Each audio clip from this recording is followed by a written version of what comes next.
I don't know how I was so late to become aware of the situation with the Asian store owner that chased down Hunted and shot this boy down from behind and was not held accountable. Reminds me so much of Natasha Harlan, and it's just a sediment of our experience in America. And another reason why I was so bamboozled that Candace Owens was so adamant about these type of issues not existing in our America. But Godfrey, we can always count on him in times like these to come through with a sound word. And this is his reaction, response, or just him speaking on the whole situation, man. Let's check it out.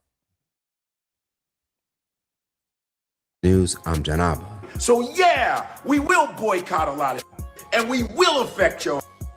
It feels that way too often we hear stories of black teens being killed by adults of other races. We've had stories in the past that include the names of Latasha Harlins, Trayvon Martin, Tamir Rice, Jordan Davis, and now Cyrus Carmick Belton, a 14-year-old who was shot in the back while fleeing a local convenience store in South Carolina after allegedly stealing 4 water bottles.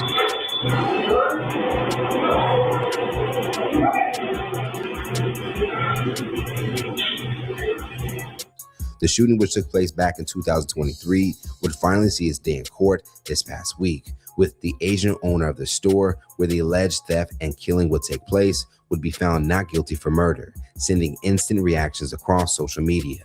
On Thursday, Godfrey, who is no stranger to speaking out against injustice, would sound off over the story and would even call out an Asian man who would go viral by daring the black community to boycott Asian-owned businesses in their neighborhood.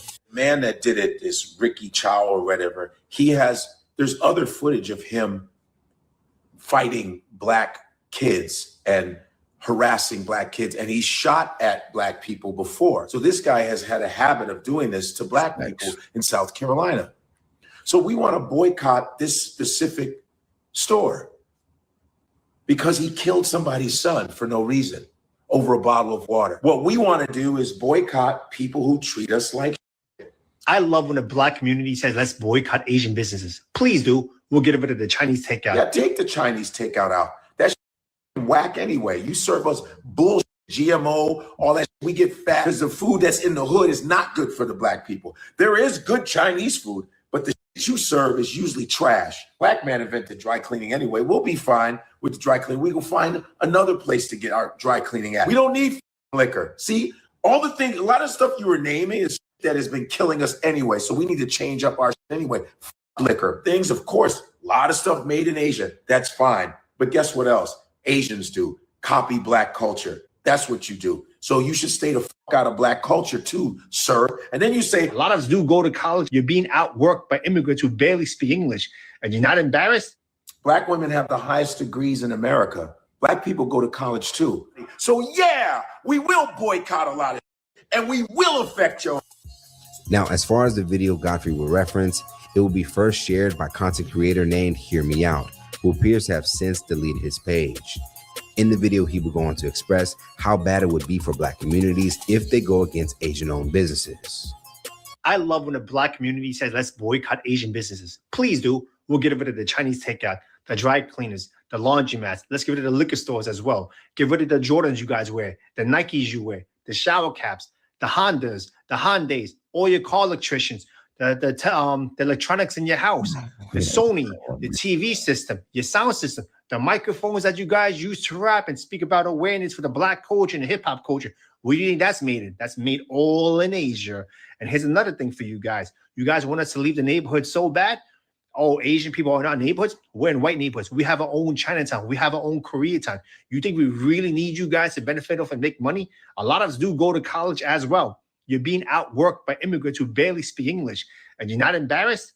Go to the bank, start your own businesses, and deal with your own people. I want to see your own women get on their hands and knees and do pedicures and manicures and deal with nasty-ass attitudes, okay? Please, boycott Asian business. I'm all for it. As expected, the video and the story itself would upset many black users online, as well as would create a divide on how black people should engage with Asian-owned businesses in their neighborhoods. I'm going to say what a lot of y'all don't want to hear. If you're going to be online outraged that that man murdered that little boy, because yes, 14 years old is a little boy. That's a child. That's not a young black man. I don't care what anybody says.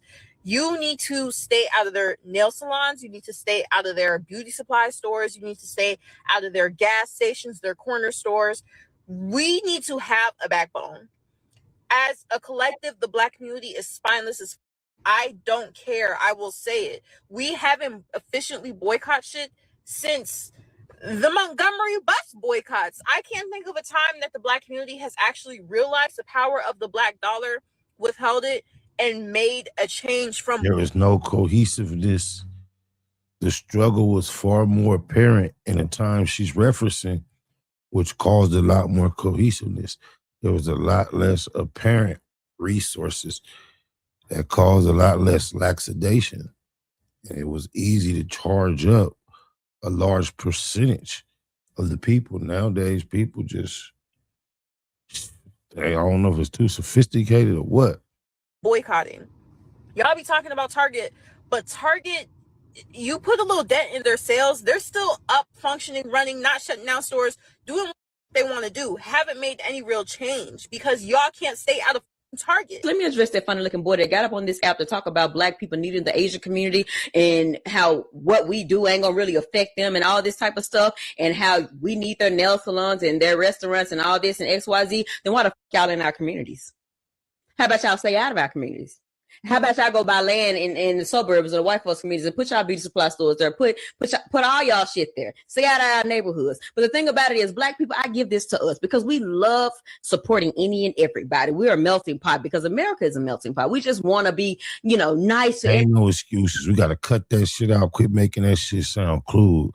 That we docile and inclusive of any and every all that.